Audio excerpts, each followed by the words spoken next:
We're here in Barcelona with Tom Burnham, coach for American Magic, challenger of this 37th America's Cup edition. Tom, early rollout today for America and the late rollout today for Magic. What happened? Yeah, yesterday we had a little bit of a problem with one of the flaps on Magic.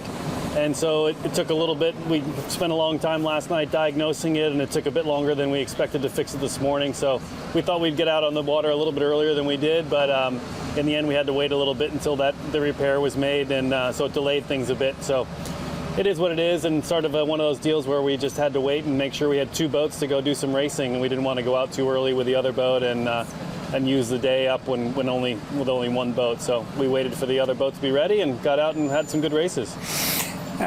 Then we had a strong breeze today from the south-southwest.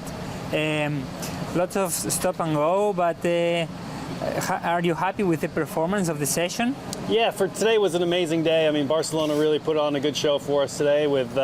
Started the day with flat water and a good sea breeze built, and we had 22 knots of wind, and out being able to go race these boats head to head and pushing really hard on a day with this much wind was really nice, and it was good. Just a bit of chop built in the day, and then but it stayed pretty flat for the most part, and sailed in 18 to 22 knots of wind with a bunch of racing and starting. So it was a really great day.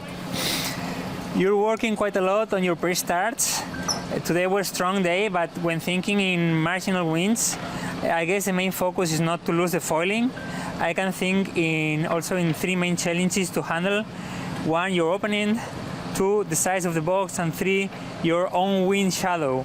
How do you manage this last one in your strategy? Our own wind shadow, how do we manage that? It's difficult to manage. It's something that we need to be really mindful of and learn where the wind shadow is going to be. You know, for instance, the biggest risk obviously is when you enter on the starboard side of the line and have to jibe right around the committee boat end normally, and there's the wind shadow of yourself coming down and around that mark, and also the wind shadow of the boat that entered on port that turns up normally and tries to give you a hard time. So it's definitely a vulnerable moment and something we need to keep working on. You know, yesterday we sailed in a lot of lighter wind than today, and it was something that we were able to work on yesterday, and then today in 18 to 20 knots, it's not something we need to worry about. We have other challenges today. Yeah. Then now putting the focus on the new AC40, how much are you training in the simulator in order to get ready to the new boat? Yeah, for sure. We're using the simulator quite a lot for the 75 to practice racing and just general sailing of the 75 in the sim, and so that's been really beneficial for us.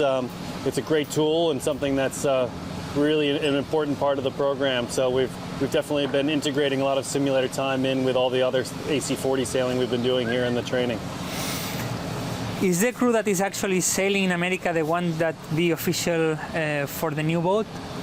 I mean, the whole team here is the people that are going to be sailing on the new boat, so I wouldn't read too much into whoever's on which boat. It's sort of, it is just the sailing crew that we've got at the moment, and we'll see how it goes moving forward.